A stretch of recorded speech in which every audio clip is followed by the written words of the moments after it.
Welcome to everyone in the room and to those of you online. This is Fasken's 15th consecutive mining series. I'm Michael Barassa. I'm with the Global Mining Group here in Toronto. Today's webinar, From Mines to Megawatts, Navigating the Nuclear Power Resurgence as Part of the Energy Transition, is the 6th in our series of 13 sessions that we're doing this year. For those of you joining online, a calendar of all of Fasken's PDAC events can be found underneath the video window. As you view the slide in front of you, I'd like to provide a land acknowledgement. First Nations, Inuit, and Métis have been present in Canada for thousands of years. These Indigenous peoples have a profound and ongoing attachment to this territory. At Fasken, we recognize that we have a role to play in the ongoing process of reconciliation between Indigenous and non-Indigenous communities here and elsewhere in Canada. We have embarked on the reconciliation journey by adopting a plan with the overall purpose of contributing meaningfully to reconciliation. And now I'm going to turn it over to Ian Paul, my partner, to introduce the panel. Thanks very much. Thanks very much, Michael. That's great. So thank you for joining us today, both online and in person. It's very early here in Toronto. And I know we had a big Fasken party last night, which I unfortunately couldn't attend, but I know some of you did. So thank you for getting up early and coming to join us today. I appreciate that. We've got a really interesting discussion here today, and I'm excited to have these very experienced panelists with me. I'll briefly introduce them, and I'll give them an opportunity to introduce themselves as well and their organizations. To my immediate right is Patrick Dalzell. Pat is the Vice President, Corporate Affairs and Market Development at Bruce Power. He's worked for Bruce Power for almost 14 years. And before that, he was with a couple other energy and financial services businesses in Canada. He's also the current chairperson of the Association of Power Producers in Ontario and a board member at the Canadian Nuclear Association. So very engaged in the in the community. To his immediate right is Andarz Roya. Andarz is the Vice President, Supply Chain and Strategic Procurement at Ontario Power Generation. So we've got representation from both of the major nuclear power producers in Ontario. Andarz has been in that role for about 4 years, and before that he has had roles for almost 2 decades driving transformative change within the energy sector and the electricity sector, and so he comes to the table with some great experience and some interesting background. He's got an MBA from Western, and frankly, you know, if you look at his LinkedIn, he's pretty active guy and in the supply chain space. So we hope to tease out of him some knowledge and insights. To his right is Katie Lachapelle. Katie is a managing director of equity research in the minings and metals space at Canaccord Genuity, and she is also a prolific writer in the uranium and other metal spaces. And so she's got about 7 years at Canaccord, I believe, and before that she was with PwC, and she comes to the table with an accounting, I guess a Bachelor of Commerce in Accounting from McGill, my alma mater. So good to have another McGill grad at the table here. And to my far right is Andrew House. And Andrew is my partner. He's based in Ottawa. He is the co-leader of Fasken's National Security Group. And given the nature of the uranium and nuclear energy space, Andrew has some interesting insights, both in the space generally, but also in recent transactions that are relevant to this space. And so he comes to the table with lots of experience, both in practicing law but also prior to his practice at Fasken, has had senior policy roles in government. And he has a law degree from Dalhousie University, Halifax, where my daughter just graduated. So I've got some affection for that school too. So welcome. So thank you all for joining us. I will say this: we have. I've got a iPad here beside me, so if I look distracted, it's because I'm looking at the screen to check for questions. And I'll invite anyone who's online to certainly raise questions. I'll also encourage anyone in the room who wants to raise a question. We've got microphones at the table; we can pass them around. I have some questions here. We've had some interesting conversation this morning and before this session about some of the interesting issues that are at play here. But again, I would encourage people to raise their hand and bring up questions. We've got some really capable people here who can decipher some of the challenges in this space and would be happy to do so. So let's why don't we get into it? And I'll sort of start these questions off. And this one I'll start with you, Katie, but encourage everyone to kind of weigh in. But I think those of you who are very active in the mining and metal space in the capital markets will notice that, after years of sort of limited activity, and kind of we've seen a very significant increase in uranium prices over the last couple of years, and then more recently a drop in the spot prices for uranium. Some of the prices are the highest they've been in 15 years. Can you take us through some of this and what we've seen in the way of growth and also the volatility and what are some of the factors that are driving this? Yeah, no, that's a great question to start it off. In terms of the recent uranium price rise, I want to sort of categorize it as being driven by three major trends. The first and the most impactful trend, in my view, has been growing demand. It's clear that as governments are looking to decarbonize, they're looking at nuclear as a source of clean, reliable baseload energy. So that's been really pushing nuclear to the forefront, and we've seen this sort of second renaissance of nuclear. More recently, even, we've had the add-on of potential AI and data center-driven demand and what that could mean for the nuclear power outlook going forward. The second major theme, I would say, is fragile supply. When I look at the market today and the supply-demand modeling that we do, we see that the market's in a structural deficit, at least as it pertains to uranium in the form of yellowcake. We estimate demand at about 190 million pounds. That's relative to mine supply of about 155 million pounds. We've got secondary sources of supply. There's some inventory, as you guys would know, that makes up for that shortfall, but it's something that the market can't rely on for forever. So what we've seen is, as we've seen demand increase against a backdrop of fragile supplies, we've seen the market tighten. And this tightening in the market is what has driven prices higher. It's forced utilities to get back into the market, start contracting for pounds, signing new agreements, pushing the price up. I think that's a positive because with these higher prices, we're starting to see a recovery in terms of mine production, be it mine restarts, et cetera. That has resulted in both the spot and the term price going up. The term price is where the fundamental market focus is. You have utilities contracting a couple of years out. We've seen a steady climb in the term price with the base escalated price today sitting at around $80 per pound. That's been in contrast to the spot price. The spot price recently has pulled back from about $80 a pound down to $65 a pound. What I think is important to note is that the spot market is not the fundamental market. It's not where utilities are the most active. And it's also a relatively a liquid market and one that's easy to manipulate. So what we've seen actually in this pullback in pricing is I don't think it's really been fundamentally driven. There's been a physical fund that's unwinding. There's been some restarts who have been placing pounds or looking to potentially place pounds in the spot market. So you've seen that pull back. Unfortunately, in my seat, it has pulled the equities back with it as well. But where the term market is where we should be focusing. And it's clear that the fundamentals have improved. And then maybe lastly, and I think we'll dive into this in more detail, has been geopolitics. Geopolitics have been a massive theme over the course of the last few years, especially following the Russia-Ukraine conflict. And given Russia's significance in the nuclear fuel market, we're now seeing somewhat of a bifurcation of the market, and you're seeing a desire to source supply that's not necessarily Russian linked, and that has led to higher prices throughout the fuel cycle, in particular in the conversion and enrichment parts of the cycle. So in short, demand's increasing, supply is struggling, and then you've got geopolitics getting complicated and volatile. That's a lot there. So just briefly on the, having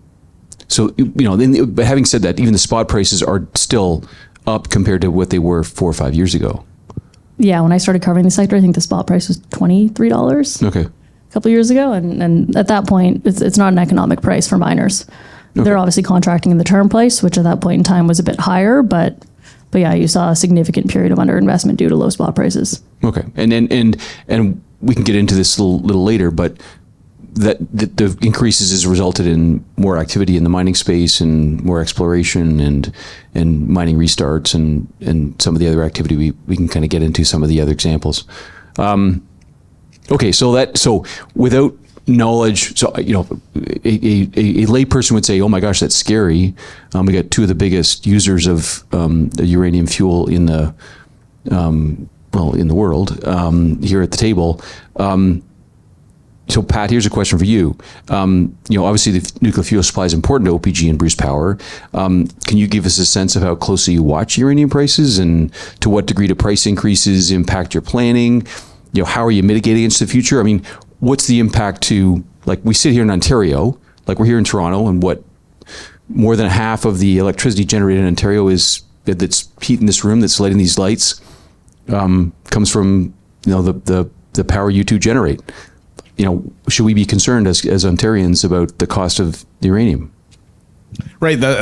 Good question. Happy to chat about that. I will say, just to add on, in terms of increasing demand, when you look at the future demand for uranium, for nuclear power, it's not just about, the next technology or, where are we going to expand? Are they going to build more SMRs? Are they going to build new large nuclear? It's actually right now more about extending the life of existing facilities. So what we're seeing in Ontario right now is a refurbishment of our entire nuclear fleet, right? Currently, the province is committed, in 2015, they committed to refurbishing essentially 10 reactors in Ontario. And that's extending these reactors' lives by about 30, 40 years, give or take.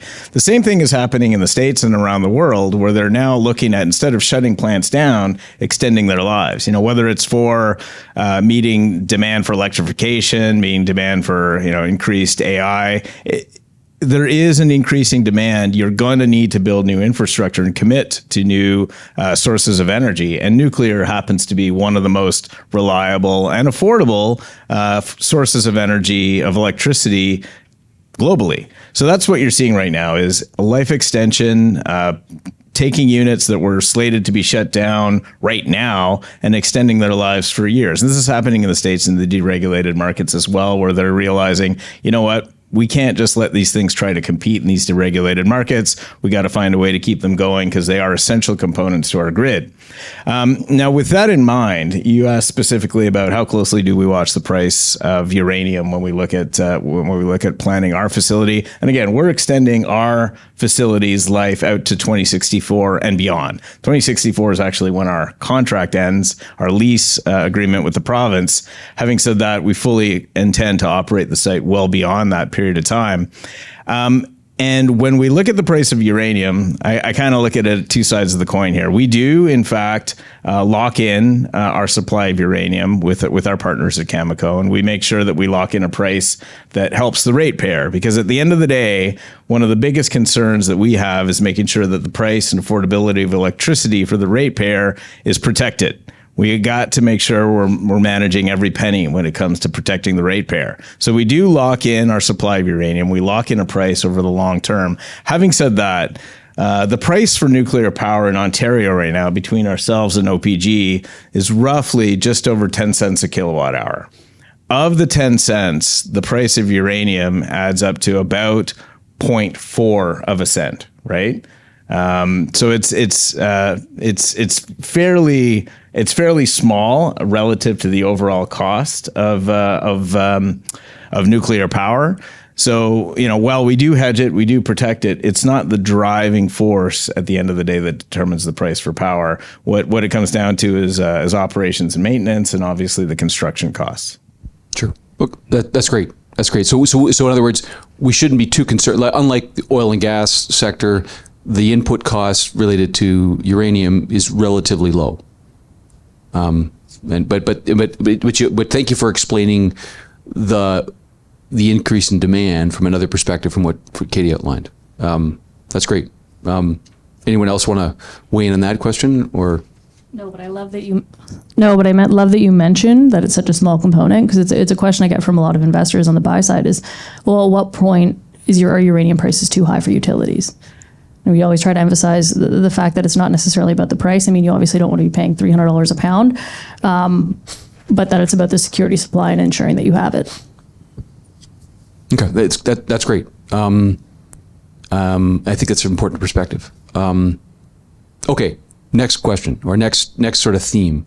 In Ontario, the IESO, which is the Independent Electricity System Operator that manages the market, had estimated that we would need a 60% increase in electricity generation by 2050.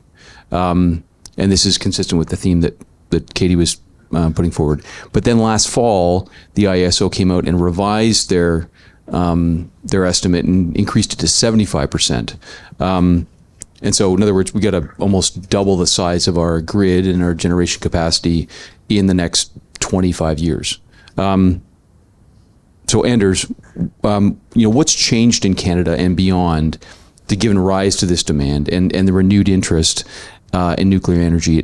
Can you give us, from your perspective, what are the main drivers here that are at play? Yeah, absolutely. Let me also talk about the Pathway to Decarbonization report that was published back in 2022. So they went through several different scenarios, and it was forecasted to have a need of 88,000 megawatt by 2050, which is 2x, 100% on top of what we currently produce. So that means that we not only need to maintain and refurbish our current capacities, but also we need to double it. So over the past 2 years, if you look at the reports, they are actually pacing going to the same direction. So that 75% compared to the previous year, that was in the range of 60%. So you look at it short term, actually there's more demand in near term in the annual projections. So that tells us that it's likely that the scenario of 100% is going to happen. But what is the driver here? So first of all, one of the sectors that is a major driver is transportation. So EV, electric vehicles, and rail, they're about 25% of the new demand that is coming to the picture. And imagine with all the EVs, you're going to require a supply chain on the industry side. So the industrial sector to support that and all other projects associated with that adds another 20% in the new demand relative to it. In addition, Ontario's population is growing. There's about 15% of the new demand is coming from population growth, followed by the commercial sector. There's one element that I'm sure people talk about it, and most recently is about data centers. So data centers account for 4% of the forecast through 2035. On the entire one, so 13% of the new capacities. So if you compare that 4% with some of the researches that are happening in the US that are forecasting about 9% of it. So I don't think that we are too aggressive in considering data centers to be a part of the demand that is driving this. But it's fair to assume that is a good chunk of the demand will come also from the data centers, whether you can consider it in the industrial or a commercial sector.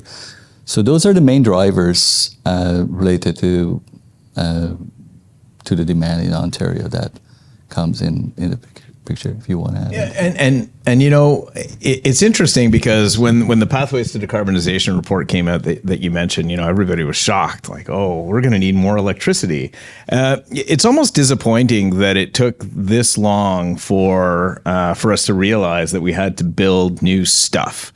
For years, Ontario was I think the problem comes down to at one point, prior to the great the Great Recession, I think it's called, 2008, demand was on a very direct upward trajectory. In 2008, if you actually looked at a sort of a long-term annual demand curve, demand really came off in Ontario. Like, it hit demand. It was a combination of the recession as well as a lot of new energy efficiencies, whether it's LED light bulbs or new ways to make everything more efficient. Demand really decreased year over year. And it really took about a decade for it to get back to where it was pre-2008. Now, since then, it's been on its sort of more historic trajectory increasing. And that's not due, that's before AI became the thing that everybody talks about. It's before the real expansion of any EVs. Demand's going up because our economy's growing, our population's increasing, and we need to build more stuff to meet that demand. Our infrastructure is now aging. We've gone from a point of having sort of overbuilt the supply to being at a stage where we actually probably might not have enough, or it's getting close to not having enough supply to meet that demand. And whether we're going to double the electricity size by 2050 or not, we have to start building things now to meet the demand of tomorrow. The last thing we want to be in Ontario is at a place where we actually don't have enough electricity to meet demand. That's when you start seeing things like brownouts, and that's when you start panic building and building things that cost too much or not well planned, and they're really just reactionary. We have to start seeing things as they are, which is demand's increasing. We're going to need to replace aging infrastructure, and that involves building new nuclear. It involves building every tool in the box at the end of the day in Ontario. And we can't over-index on whether it's going to be 75% increase, 100% increase. We have to start building now to make sure we have power online by the 2030s, let alone the 2050s. Because these things take time. They take time. Yeah. Anything takes time. Yeah. But nuclear in particular, there's a lot of megawatts that come online with nuclear, but it does take time to plan and build these things. And there are regulatory processes that we have to overcome as well. But there's a massive supply chain that has to be readied anytime you start building something like this. And that's the work that has to be thought out and executed if we want to make sure that we continue to build out this infrastructure on time and on budget. Anders, go ahead. To add what Pat mentioned, from supply chain down to community engagement and all, so the whole process is anywhere between 12 to 15 years when you're considering a new unit. So you need to start now in order to get there. So that's the point. Or start yesterday. Yesterday, probably, yes. Okay. Interesting. And I mean, the other thing, as you're describing that, I was thinking, perhaps a lot of the things we were doing over the last 5 or 6, 7 years was the easy stuff, was to, some efficiencies and so on. And now the harder stuff is building new stuff that we're going to it's going to take some time to kind of put into place. Okay. So with that background, as a person who's actively involved in the capital markets from an M&A and corporate finance perspective, those are, important kind of bedrock points to sort of describe an opportunity for us in Canada and beyond, for raising capital for helping these projects kind of grow. Katie, this question's for you to start with. Yes, we've seen a fair bit of capital markets activity over the last couple of years in this space, and it's at the it's at all levels, right? We see junior mining companies, and we can get into some detail on some of those examples. We've seen larger utilities like Bruce and OPG raising a lot of debt capital. We've seen lots of activity in the U.S. We've seen restarts of 3 Mile Island with Constellation Energy, and we've seen a whole bunch of SMRs out there, SMR developers sort of with ambitious plans to create stuff that hasn't existed before and do it in a time frame that seems unrealistic. Do you want to sort of give us your sense of things from Canaccord's perspective and what you're looking at? Yeah, for sure. The appetite for nuclear and uranium has improved a lot in the last 5 years. I when I started at Canaccord, was more focused on base metals, precious metals, started to do some work on uranium, and felt pretty confident the market was going to turn. When I launched, I had a number of inbounds being like, why? Why are you looking at uranium? It's never going north of 50 again. A lot of guys were burned in the last cycle. Don't touch it. Now I have new inbounds from large institutional investors almost weekly. And that cadence of that has increased over the course of the last 4 years. So it's now in the limelight. I think a lot of guys are doing the fundamental work. They understand the demand side of the picture, emphasizing everything that Pat mentioned. And they understand that, prices likely need to stay near or out where they are to actually stipulate and raise capital for companies to be building not only new mines, but putting capital into large infrastructure projects like new builds. The tough part of the sector is there's not honestly that many ways to get exposure. So at least from the investors I talk to, a lot of them will focus on sort of the mining side where I focus. The issue there is there's not a lot of large market cap liquid names that are cash flowing producers. Cameco is kind of the go-to. A lot of the other companies are, early stage developers, explorers, and some large institutional capital isn't really willing to take on that risk. We're starting to see a bit of an increase as people get more confident, but it's definitely being a bit of a concern with the sector. And the second is volatility. Like if you look at some of these stocks over the course of the last 12 to 18 months, the volatility's been insane. Especially if you look at some of the utilities, you look at V-Stray, you look at Constellation in the US, it dropped 700%, et cetera, over the last 12 months. Is kind of crazy to look at. So yeah, it's interesting. I hope there continues to be appetite in the sector and the volatility doesn't turn people away, because I do think that we need the capital market support to push a number of these projects forward. And from you're describing a lot of the kind of some of the early stage mining kind of opportunities, but also some of the SMR players that are out there that have bounced around a little bit. But I think it's fair to say that there's going to be increased demand and need for this stuff anyways.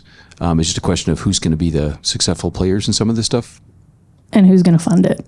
I think that's been an issue. Like I was at the Nuclear Energy Institute Nuclear Financing Summit in New York a couple of weeks ago, and one of the issues is who's going to take on the risk. Like it almost feels like there needs to be a collaboration between government, potentially hyperscalers who are looking to invest in some of these technologies, in the industry itself to push these forward, because as you guys know, they're long-term infrastructure projects that require a lot of capital.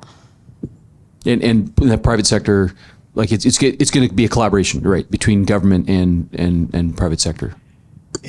Absolutely, and you mentioned the NEI. That's the U.S. Nuclear Association, and it's interesting because in this space, like we really are leading in Canada right now, in Ontario in particular, and the U.S. is looking up, kind of wondering, like, how are you doing this? How does it work? And what we're doing right now is life extending our units, right? Between us and OPG, I mentioned it before, we're in 2015, province committed to doing 10 reactors, the 4 at Darlington, 6 at Bruce Power. We'd already refurbished units 1 and 2. And then they're now looking at doing a refurb on Pickering. And why? Because they're going so well. And what you're actually seeing in Ontario is, well, we do have a deregulated market. We operate our nuclear fleet under contract in the case of Bruce Power and under rate regulation for OPG. And what you get in that mix is a sharing of risk between the province and the private sector. And we're able to share that risk so that the ratepayer doesn't have to own it all, the taxpayer doesn't have to own it all, and the private sector don't have to either. But you're getting private money put into large mega infrastructure projects with a goal of delivering on time, on budget, delivering value for ratepayers, and at the end of the day, delivering value back to the private investors who are putting the money into this. So as the states try to figure out, and they hold these summits and they look at finding ways to risk share these new large projects, I think we've got a great example in Ontario of how it can be done. You can get private money put into public assets where neither side has to bear the full brunt of the risk sharing, and you're able to reduce your capital costs of these projects by doing that. Yeah. Thanks for getting into detail there. And frankly, you guys have equity investors who are both pensions and large institutional players in Canada. And I'm also mindful that you and OPG have raised a fair bit of debt capital in the form of green bonds, and so congrats on that. That's great example, and we can get into more details going forward. But that's example of private sector participation. Okay. I'm looking at my colleague down at the end of the panel here, and we mentioned government, and Andrew's active in this space, and so I got a question for you that's going to tease out some of the themes that relate to important considerations. So we've heard a lot of talk about the need for energy security, and I think it's fair to say that nuclear power is an important part of Ontario's energy security today, and frankly into the future. And there's some it's going to have increasing importance, I think, in other parts of Canada as well. Canada is also an important source of the world's uranium. I think Cameco is the major producer now, and Saskatchewan is a major source of all that, and it's also designated as a critical mineral, and is subject to increased scrutiny as a result. Andrew, this, as the co-leader of our national security practice, you've been front and center on some of these things, and some of the recent transactions. I'm thinking in particular, the Paladin Energy transaction, which just closed a bit earlier this year, which is, and you can get into the detail on it. Can you take us through some of the factors that are at play from a national security perspective? And also, what are some of the government officials thinking about? What's their focus? And what do parties who are looking at these kinds of transactions need to think about? So, Ian, first of all, thanks for allowing me to be a part of this. This is just really, it's an interesting discussion. It's an encouraging discussion. The nuclear wasn't cool for a long time, and it's cool again. And you can tell because you look at these young people and their nuclear reactors. Like, this is good to see because it plays heavily to one of Canada's major strengths. And in this moment, we need to play to our strengths. And, this is the elephant in the room on this day. And I suppose tomorrow is really, yet another inflection point for us as a country. Nuclear has been identified as one of those areas where Canada has leverage. We have to be very, very careful about how we use that leverage. But, in order to have the opportunity to make a decision on use of leverage, you need to have the baseline resources and the capacity. What governments have worried about for a long time in nuclear, and let me be the guy in the room to sort of speak these things out loud. You've got these two elements of nuclear safety and nuclear security. And governments have, I think, for many, many years, I think this accounted for, the pricing issues, demand. The public just wasn't willing, I think, at an emotional level, and that is what governments react to, the public's emotions. The problem with being in a democracy, you're subject to the public's emotions about things like nuclear. Well, coming out of things like 2011 and what happened in Japan, it just became politically radioactive. We can't really look at this in a particularly serious way. And you saw governments pull back slightly, when in fact the reality was, and it's so plainly obvious, nuclear is scientifically an opportunity to make something from what to most of us looks like nothing. It's a miracle that this can happen. And so getting the cool factor back into nuclear is such a big deal for governments, because you have a generation of voters who are sadly dying off and a new generation of voters who are simply interested in the tech. And this is where governments are saying to themselves, in order to maintain this understanding with the public, we need to be very, very serious about those two things: nuclear safety. We have a very robust regime in Canada for nuclear safety, and nuclear security. And this is that very exotic equation around how the world, through the International Atomic Agency, deals with the problem of what's called diversion, where highly enriched uranium, a weapons grade uranium, becomes a problem. And so you have this incredibly fascinating dual use technology that governments look at, including in deal making. How are these two values being seen to? And Canada, let me use, I know Gretzky's in trouble right now, but let me put in a plug for something that he has said. It was actually, I think, Walter Gretzky, his father, who originated this: skate to where the puck is going. Canada has struggled so badly to do that. When I hear things like looking at 2064, is that even a real year? When will that happen? How old will I be then? How old will I still be here? The reality is in something like nuclear, the economics of it makes so much sense and super fascinating to hear, what the actual relatively low cost of the inputs, but to get the inputs to a place where they're usable, this is where I think the cost really comes in. So for Canada to begin to think about, well, how can we skate to where that puck is going to be in 2064 so that we are talking not only about refurbishment and life extension, but what is the next big thing that we need to be doing? And here, let me echo something that Doug Ford said during the pandemic on a completely different topic. In that case, it was masks and medical protective gear, that we should never be dependent on others to do the things that we need to do for our essential survival and security interests in Ontario. If more investors understood critical infrastructure through that Maslow's hierarchy of needs, I think they'd be able to predict where the market is going in a much better way. That we need like shelter. It is a cold country. It's cold out there this morning. Electricity and the ability to be warm in the Canadian winter, like this is fundamental. This is survival.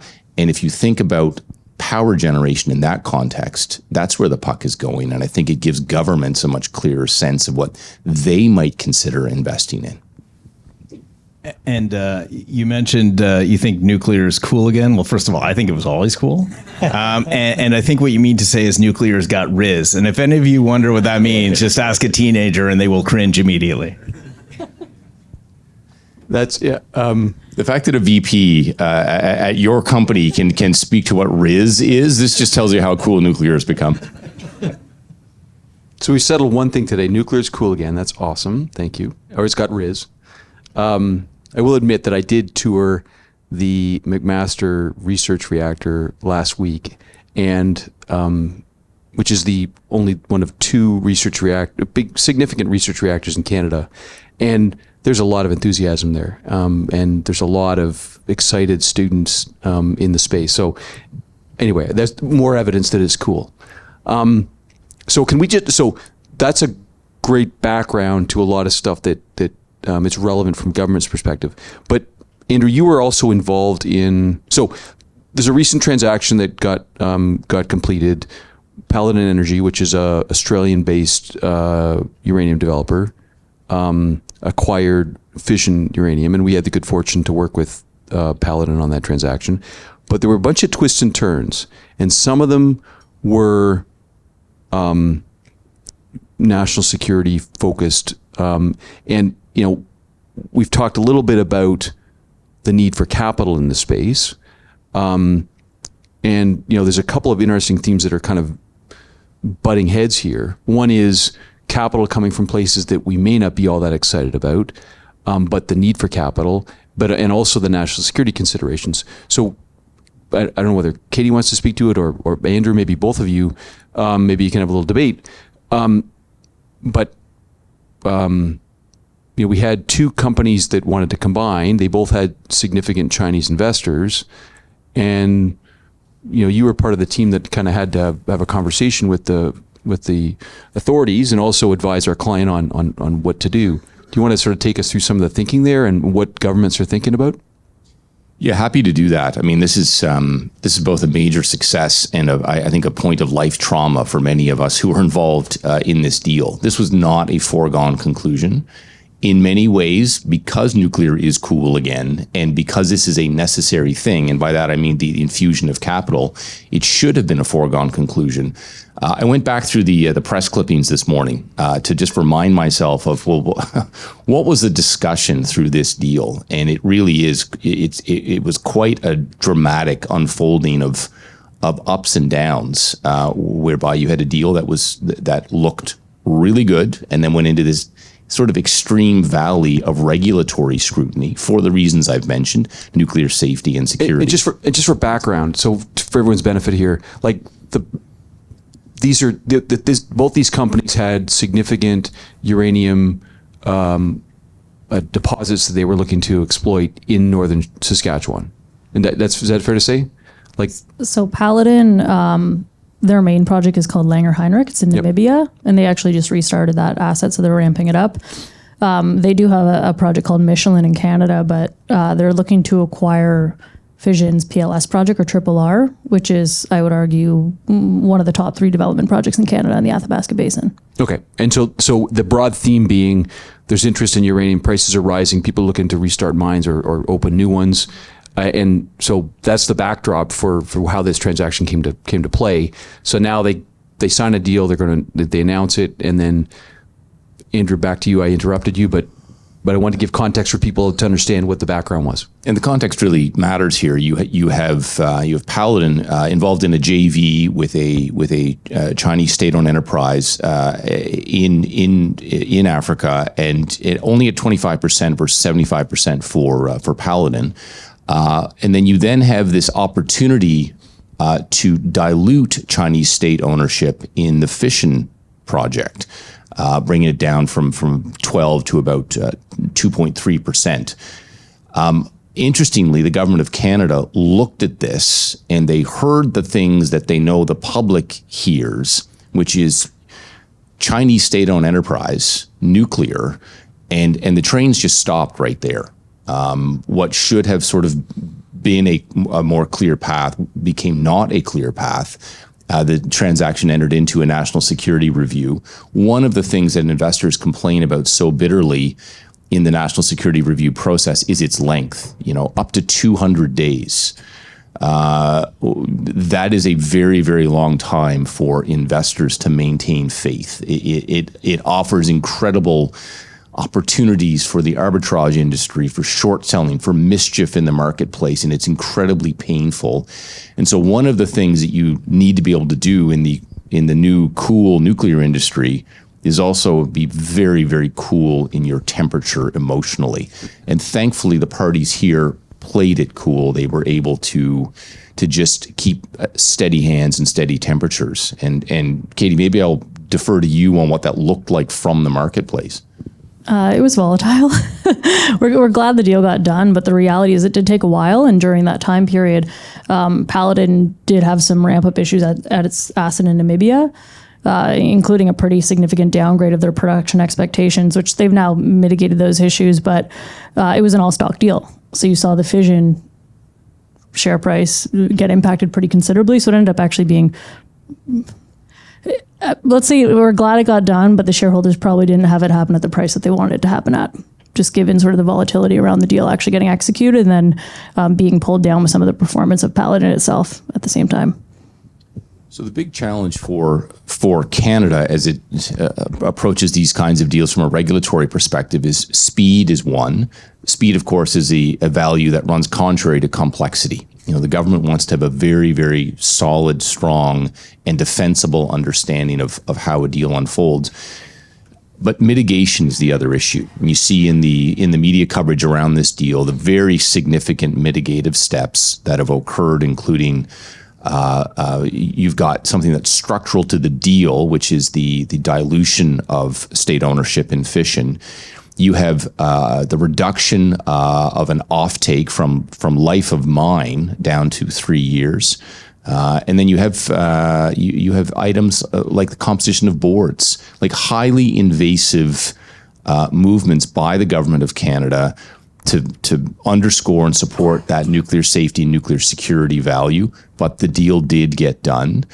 In future, we might hope from a marketplace perspective that it can be done quicker, and maybe this serves as a little bit of a template for how the government of Canada can think about investments in nuclear, especially given the new context in which we find ourselves quite brutally. We need to move quicker and with less trauma. And so, like now that we have a degree of template, and I guess that the message that could be taken from this is we're interested in investors even from challenging marketplaces under certain circumstances, and I guess the government's open to capital from places like China under certain circumstances. Is that? I wouldn't want to push that too far. Okay. Interested in capital from difficult jurisdictions makes it sound as if the government might be open-minded to that. I think in the Paladin deal, the government was faced with difficulties no matter what they did. Okay. As an ex-political staffer, the goal, the mission is always protect the boss. And in that case, there wasn't a clear path that led to safety politically. Yep. There were difficult choices to be made from a template perspective across critical minerals. I think the government of Canada is increasingly faced with, there isn't a safe way of doing this. We have to be big boys and girls in a dangerous world, economically and otherwise. You pick your poison, and that's where mitigation comes in so vibrantly. And the Americans are good at mitigation. They're creative about how to safeguard a transaction and in its aftermath. They're confident in monitoring that the conditions they've imposed or that they have secured will be respected. And the truth is, the government of Canada is good at this as well. If we would just let our security experts do their job. We have exceptionally good officials at CSIS, at the Communication Security Establishment, across several departments. We pay exorbitant taxes in this country. Let these people do their work and have confidence in them, and you might be surprised where we can get on the world stage, especially in nuclear. Okay. Gives me a degree of confidence. That's good. Okay, I want to focus a bit on supply chain, and we've got Andarz here. This one's for you. So, with an increasing number of nuclear power projects announced, both large ones and like that Bruce and OPG are planning, and SMR designs that again you've got some that you're actually building, which is awesome, and a bunch of other ones in Canada and beyond that are in the planning works. Can you talk us through some of the supply chain challenges that are at play? Because we've touched on a few of them here, but with security, capital, like sources of people and equipment, how do you deal with that? Like that's got to be a monumental challenge. Yeah, it's a great point. When we were talking about supply chain, it is a combination of when we want to build a new capacity, we're going to need capital, people, and supply chain, aside from regulatory aspect of it. So, looking at supply chain, we're looking at 4 years ago when I joined OPG, I was getting phone calls from our suppliers that they were hesitating to continue with their qualifications and whether there's going to be new demand for it. So the market that post-Fukushima was shrinking for almost 2 decades. And suddenly now we're looking at the trajectory of positive and at some point huge growth globally for SMRs, for refurbishments, and so on. When it comes to Ontario, we haven't been an exception. The great point for us has been over the past 10 years, we worked on Darlington refurbishment project for over a decade, from planning to execution and so on, which gave us a huge bench strength and confidence that this is possible. But the size and the capability, capacity of the supply chain is still a challenge in order to build them across. We were also talking about the people. Mm-hmm. The skilled workers relative to nuclear, we have a huge shortage in the market. So, and this is not something that you would do overnight. It requires planning.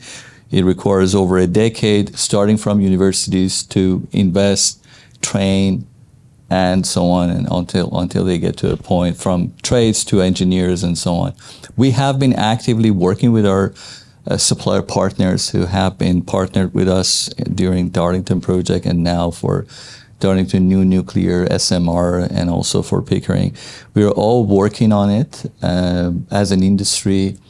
In addition to that, we need to expand our scope to collaborate with other nations, other continents, Europe and others, to learn from each other and eventually be able to strengthen supply chain, local supply chain to support this. And on top of that, be able to provide opportunity for our nuclear industry in Canada and in Ontario to be able to play in the world, because the demand is not only for Canada, but also for for the whole globe that our supply chain can play a huge role in there. Yeah, the challenges again, with the backdrop of the shrink that has been happening in the past two decades, it's been significant. And requires also some of the non-nuclear players with the potential to come to the picture and start learning the industry and collaborate with peers in the nuclear industry to grow and carry on. And I just want to build on a point that you made. You called them supplier partners. There's a term we use in the industry. Between us, Bruce Power and OPG, in a lot of ways, people could see us as competitors. Same could be applied with a number of the suppliers in our supply chain. What the term that we've kind of come up with in our industry is competimates. Where we're competitors, yeah, but we also know that if any part of the industry fails, we're all going to fail. And so we've managed to really collaborate closely together, and it's resulted in some real benefits for the whole industry.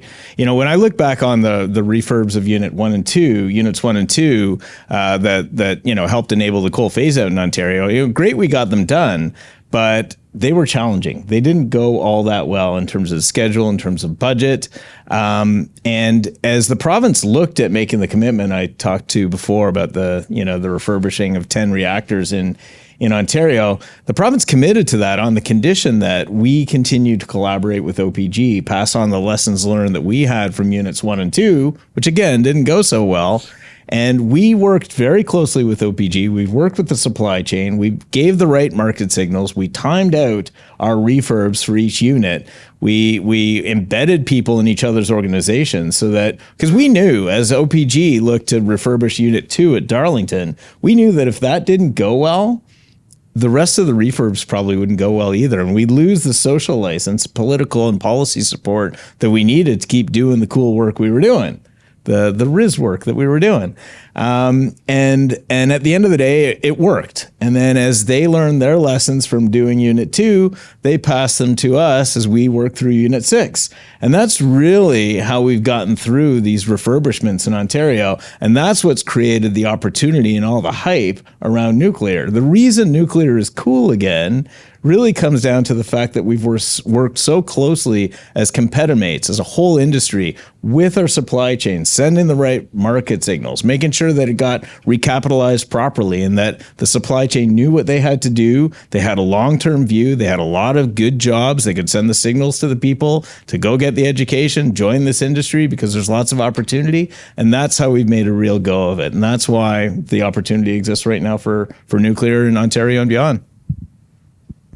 So okay, and a lot. So it's a lot of collaboration, which commendable, right? Because I know it's challenging. We have a lot of competitors in the legal sector in Canada, and I'm not sure. Are you competimates? I got on some level, I would say yes. Like when you're on a transaction, you're trying to get a transaction closed. You like the fact that you've got somebody on the other side who understands how the transaction is going to happen, and you're negotiating points that are material, but you're not focused on stuff that isn't material, and so you're getting the deal done. Like at the end of the day, your client wants to accomplish something. So I get it. It makes sense to me. But it's not simple. Like these are thousands of people doing complicated like stuff that is hasn't been done. In some cases, hasn't been done before. But I guess so. But I look forward sort of 5-10 years, and I go, okay, so fine. So successfully refurbish all the existing facilities that are out there. But let's talk a little bit about the opportunities in Ontario and beyond Ontario that both of you are kind of looking at. So you've announced that you're going to do some. You're looking at the possibility of a Bruce C. OPG, you're currently involved with the first grid scale SMR in the world with GE Hitachi, but you've also talked about you're refurbishing Pickering, but you're also talking about potentially new builds in near Port Hope and maybe elsewhere. Like what's the like is it taking the learnings from these refurbishments you've done and then applying them into these new places? What's the sort of thinking? What do you still need to know? What do you still need to learn to be able to do those successfully on time and on budget? I know it's not on the script, but it's on top of my mind, and hopefully you guys can give some thoughts on that. Sure. So, I mean, at a high level, the lesson learned here again is plan, prepare, execute, right? You don't want to get ahead of yourself. And actually, our industry, I find, has a bit of a tendency to get ahead of itself in a lot of cases. What we did well with the refurbs after units 1 and 2, especially the 10 that we're currently in the process of doing, and you mentioned like these are big projects, right? A refurbishment is essentially a dismantling of the entire reactor and the surrounding support systems, and then rebuilding the whole thing. So it is a major project. It's roughly $30 billion infrastructure investment happening right here in Ontario. Again, securing some of the most affordable electricity in the province because it's a lot of power over many years. So what we're looking at doing now is taking the lessons learned from the refurbs, how we've worked with supply chain, how we've planned it out, how we've enabled the procurements of the various components in the refurbs. And as we look at Bruce C, Bruce C to us right now really is just a regulatory process. We're going through the impact assessment at our site to enable the opportunity to build out another up to 4,800 megawatts of power. That'd be like a whole other station. We're already the world's largest operating nuclear facility. This would, again, increase that capacity by over 50%. So huge opportunity. And as OPG look at doing what they're going to do at Darlington with the SMR, and now adding on Wesleyville to go through a similar process to the one we're going through with Bruce C, we're going to have to make sure that we evaluate technology opportunities properly, that we know what we want to build in Ontario that'll last us for the next, near century, right? That's what we're talking about when we talk about building new nuclear in the province. So really, we are going to build on all the lessons learned from the refurbishments, from our collaboration with our supply chain, looking at the technology opportunities, finding what's the best bang for the buck for Ontarians and Canadians, and then how that can be potentially marketed to other countries around the world going forward. But it really comes down to those fundamentals: plan, prepare, execute. You don't go out of order. You don't get ahead of yourself. You figure out what you want to do, how you're going to do it, and then you deliver against that plan. And that's the key to success for our industry. Yeah, thanks, Matt. Just wanted to add, with regards to lessons learned, we have a term, OPEX, it's operational experience. Basically, what it is that I can tell you for Darlington refurbishment, from thousands of OPEX from the first unit, we reduced the OPEX by 90% coming into the last unit that we just came online 5 months ahead of the schedule, on time, in time, and on budget. So that means that the experience in doing those nuclear works are so critical in our ability to deliver the future units. So that bench strength that I mentioned before goes back to exactly the experience of working with suppliers collectively as a community to be able to learn from our experience and apply it in the future units. So this is what is fundamental for us for SMR and also large nuclear, that we were going to apply same fundamentals that we have learned to ensure that they will also be on time and on budget. That's how we build confidence in stepping into those large engagements and endeavors. It's a really good point. It's a fundamental point, and one that the nuclear industry has largely missed. Right? I've been on. I've helped. I've talked about the U.S. a little bit before. They're looking to Canada to figure out why what we're doing is going well. Part of the challenge that the industry's had is that it's not been great at first of a kind. And what it's also not great at is doing more than a first of a kind. So they'll start a project, it won't go well, and they'll never do it again. What we've done in Ontario through these refurbishments, and it's pretty simple. We just learn from our OPEX and we get better. That's actually embedded in our contract with the province. We have to reduce cost unit over unit. We have to reduce duration of the schedule unit over unit. And that's what we've been seeing in Ontario. You know, units 1 and 2 that we did in the early part of the of 2 decades ago didn't go all that well. They just keep getting better and better with each refurb we go through. And taking that experience, taking that supply chain, passing it forward, that's the key to success. So I think thank you for taking us into the detail there, because I think that's important. I'm mindful. We talked about sort of geopolitical tensions that are at play in the nuclear sector a little bit, and I kind of want to get into some detail about this. So let me bring this forward, and I'm going to get Andrew to kind of touch on this, but then I also want Andarz and Katie to kind of touch on this too, and Pat, you can jump in as well. So, you know, we talk about a substantial part of the current uranium supply is in Kazakhstan, and a significant portion of the uranium conversion capacity is in China, and in addition, a significant portion of the global uranium enrichment capacity is controlled by Russia.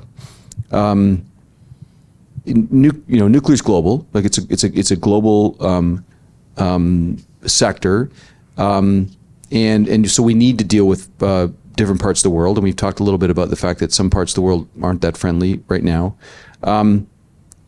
What are some of the near-term and long-term considerations that the parties need to keep in mind? I mean, I'm mindful that in Canada we don't enrich uranium, and to do so would be complicated. And except in the case of the SMRs you guys are building at OPG, we don't need enriched uranium for the most part. Andrew, what are some of the things you think about in the context of that, and what Canada needs to think about for the next sort of 10 or so, next decade or so as we sort of build out our capacity? I guess what comes to mind immediately is a fear I have about a breakdown in that international rules-based system. In some industries and some sectors, that type of breakdown does not have an immediate or drastic consequence. It's bad, but we have opportunities to course correct. In nuclear, the impact is much more severe, and I think it can be much more kinetic and quick and awful. One of the things that I am seeing is just how aggressive some of these non-like-minded adversarial countries are. The Russians in particular, position themselves not just in a financial sense in proximity to projects, they position themselves physically. They're literally at the gates of some of these projects. You have the Wagner Group pre-positioning to be able to exploit any sort of Western weakness or indecision when it comes to feedstock and basic supply. And that is extremely alarming, and it means that Canada and its allies need to be even more well-planned and even, I would say, braver and leaning further forward in order to ensure supply. Canada is, it's almost trite to say, very richly blessed in our capability around supply.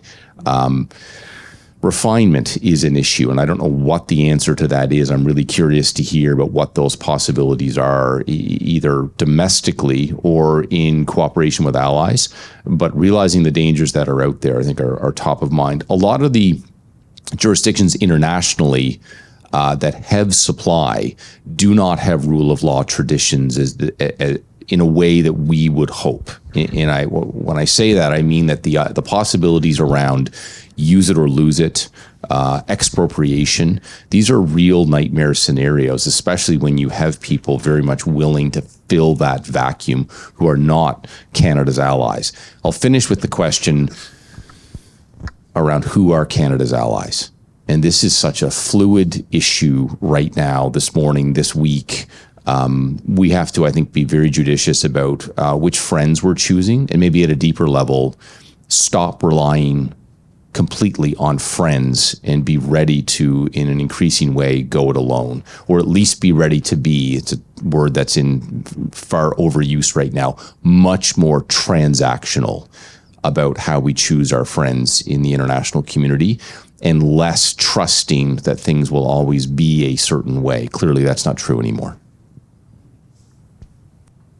True. I agree. I saw some heads nodding there.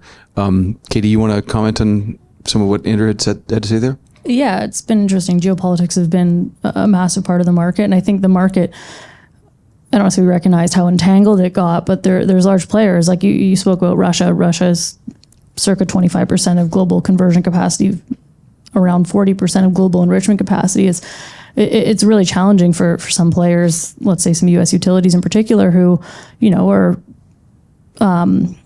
importing 20, I think last year was like 23% of their enriched uranium product was coming from a supply chain that was linked to Russia.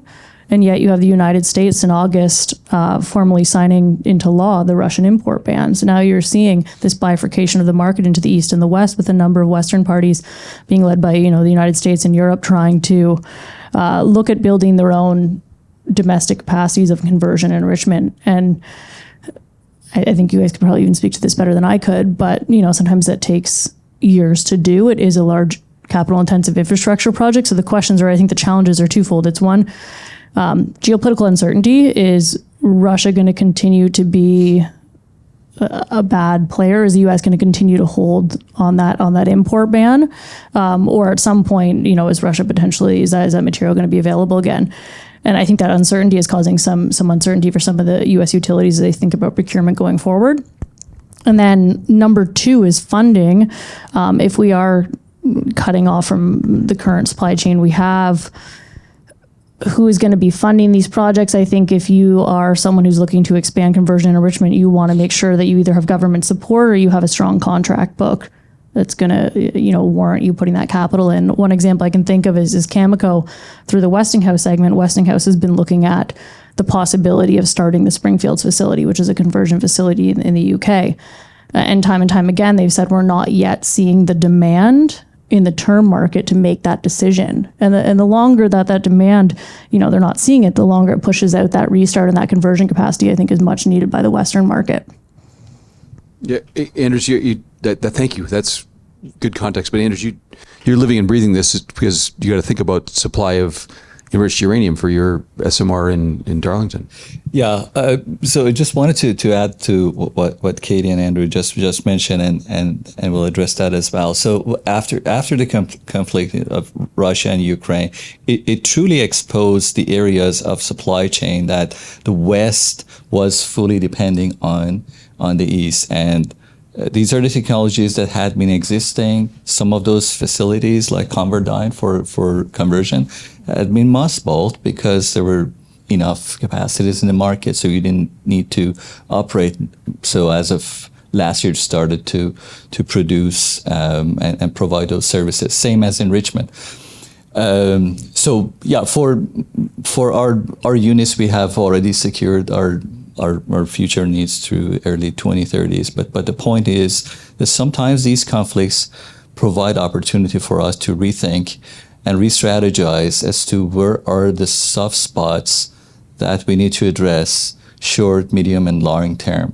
So when it comes to, for instance, we talked about enrichment. Enrichment brings a lot of opportunities from growth perspective, security of supplies, and can perhaps bring Canada to the forefront of being a leader in the industry.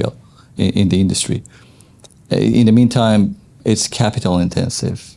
There's non-proliferation concerns about this, and usually it takes a couple of decades if we are so motivated today in order to have that. There are other ways of mitigating in the meantime, but we need to have a strategy to stay laser focused on it for a couple of decades to deliver that.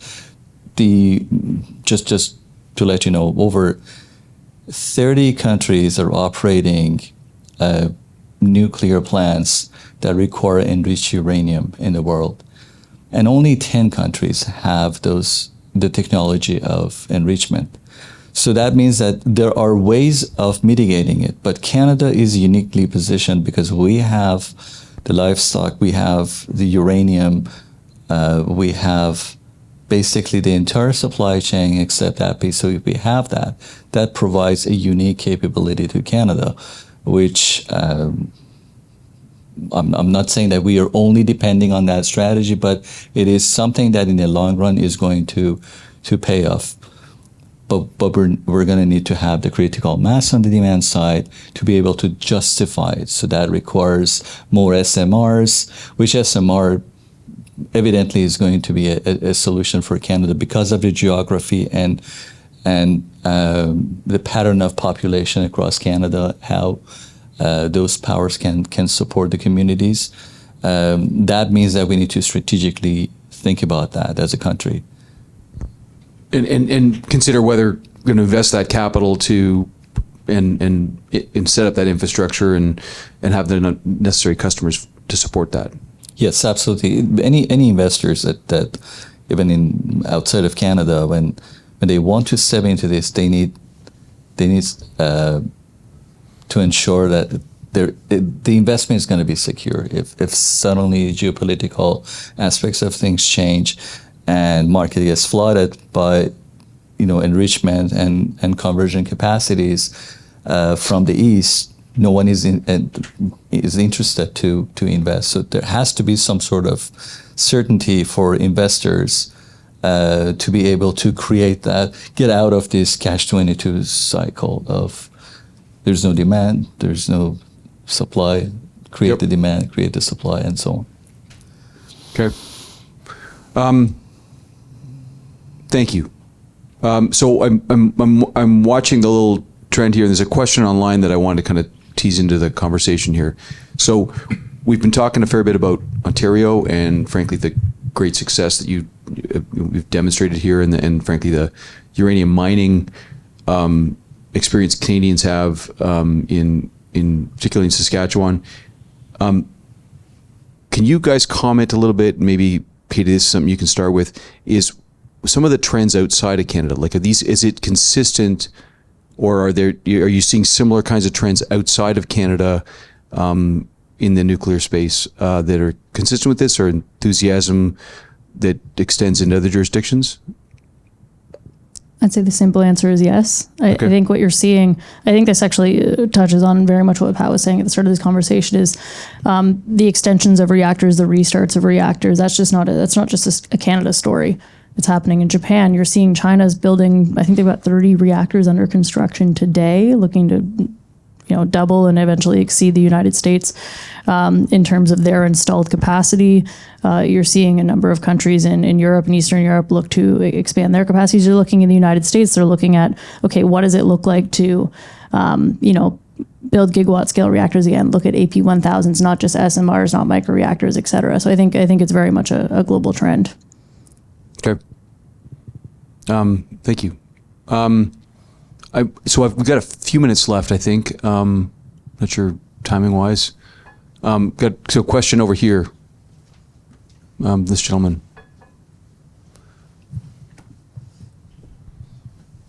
Sorry, Orion Delano from S&P Global. I have a question about off-taking. Like you said that you're quite price insensitive. How far as a power plant do you go up the value chain or the supply chain to provide that balance sheet that you have, potentially a long-term offtake, and really unlock the investments on the midstream and the upstream for uranium? Because we've seen like the EVs and the EV space where, I don't know, GM is investing up to the mine level. Are you guys doing the same thing for like those long-term contracts? Well, so I'm not going to speak to all the specifics of the contracts that we sign. However, I did mention that our site is going to be operating out to 2064 and beyond. As we look at going through the refurbishments of each unit. We know how much fuel is used, how much uranium is used in any of those reactors over any period of time. So we can plan out and signal the exact quantities of uranium that'll be used between now and whatever date over the next 40 years, right, and beyond.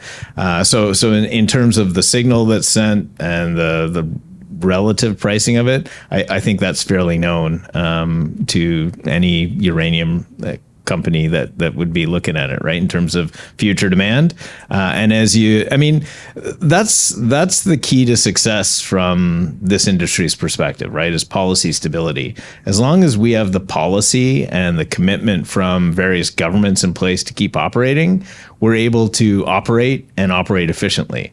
And, by having those long-term views and those long-term signals, and, this isn't like when I talked a little bit about deregulated markets in the US, right? That's a tough environment for a nuclear facility to operate under, right?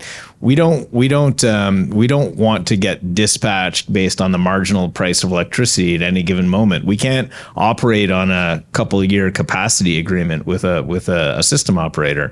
We need a long-term commitment with price certainty in that, so that we can operate as efficiently as possible. And that's the way we reduce our cost of capital. That's the way we plan with our supply chain. That's the way we plan with uranium producers as well. It's a long-term view with a lot of certainty, and that enables us to reduce the cost and reduce risk.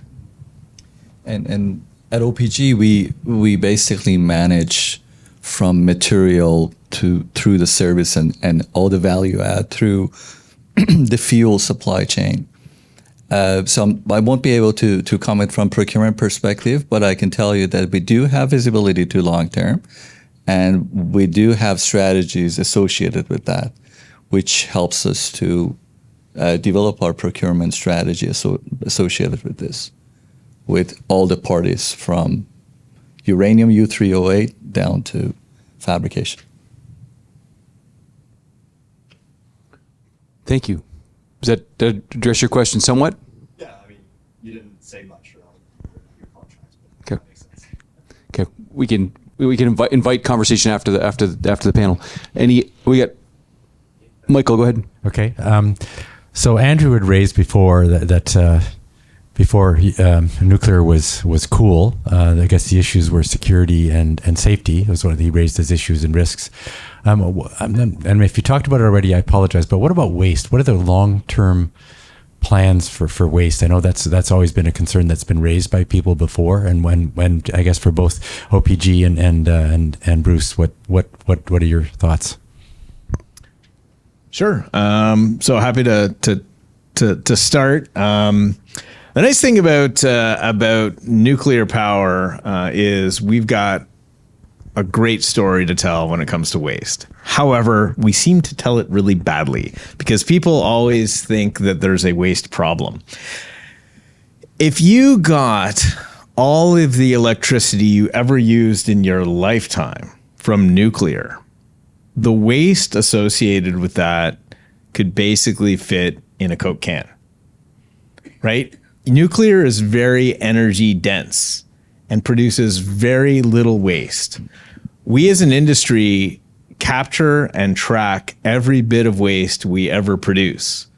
And we have a plan to manage it over the long term, which is fully baked into our price of power and accounted for through, including the decommissioning of the facilities, and accounted for in a fund that's planned for the end of life of the facilities and for the long-term management of the waste. Right now, the plan for the spent fuel and most of the waste that we're looking at that's high level is managed by the NWMO, who actually just determined their final selection for a site for a deep geological repository up in Ignace, Ontario, where they'll essentially take all of the waste and bury it underground in a sealed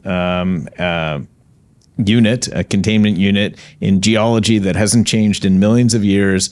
It'll be buried and locked there essentially forever. And that's the plan that's now moving forward. It took a while to select a site because there were so many communities in Canada that really wanted to be the sites for this deep geological repository. We've now selected one. They're going to move through their process, and eventually all of the waste we've ever produced in Ontario and Canada, which is currently kept at our sites. You can actually go see it, stand next to it. It's perfectly safe. OPG operates the Western Waste Facility at our site, where you can actually see and stand next to the waste in these containers. It'll eventually be brought up to Ignace, where it's kept forever. So boring, but to the point and pre-funded, and from a regulatory standpoint, you're required to pre-fund this thing.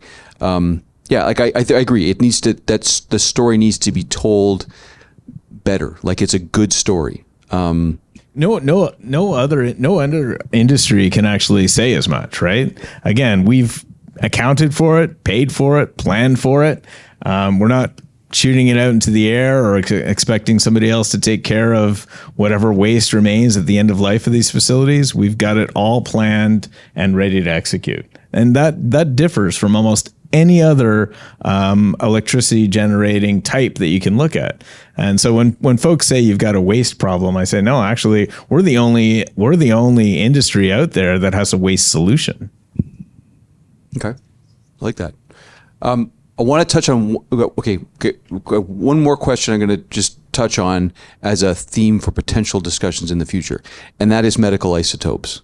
Because this is an example of businesses that have developed around nuclear and would only exist because nuclear's there. But Bruce Power and OPG, for that matter, have been, some of the important global essential players in this space. Pat, do you want to just touch on it a little bit? I know we've only got a few minutes, but it's a really important theme that's benefiting a lot of people in a lot of places. Yeah, sure. So I'll try to put this in a nutshell, but for years we've been producing something called cobalt-60, which cobalt, we have these adjuster rods that go in and out of our reactor cores to help sort of, to describe it, balance out reactivity in the core. And they're made of cobalt. And during our typical operating cycle, every 2 to 3 years, we take our reactors down to do maintenance on them. When we do that, we're able to take out these cobalt adjuster rods and essentially ship them around the world, where they can be used in various forms of sterilization facilities. So they can sterilize all kinds of things: food. They can sterilize single-use medical equipment. They can even be used to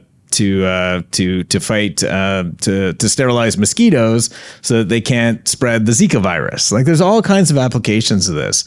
A few years ago, our partners, who actually are the ones who ship the cobalt around the world, Nordion, came to us and said, you know what, the research reactor at the NRU research reactor at Chalk River was going to be closing, and they used a particular type of cobalt-60 that was used in a treatment called the gamma knife. And if you can picture sort of this helmet with 200 beams of gamma radiation that comes from it, the individual beams don't do anything to the surrounding tissue, but where they meet at a focal point, it acts as this almost non-invasive knife to help fight brain tumors.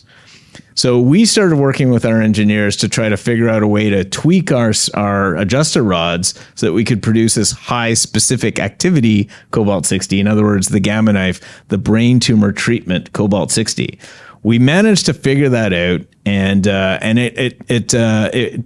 it changed sort of the culture of our organization, where we realized all of a sudden we weren't just producing a lot of electricity and good jobs and stimulating the economy. We were fighting cancer. And so we started looking at, well, okay, if this research reactor closed and they were producing this one cancer-fighting isotope, maybe there's other isotopes we can produce. And sure enough, the answer was yes, there are opportunities, but they were trickier. Whereas the cobalt-60 we produced was made by using sort of the existing equipment that I said before balances reactivity. And it was a long-lived isotope, meaning it was in the core for a couple of years and we'd extract it during a maintenance outage. Most isotopes used to fight cancer were actually short-lived isotopes. So in other words, instead of decaying over like 7 years, these things decay over like 5 days.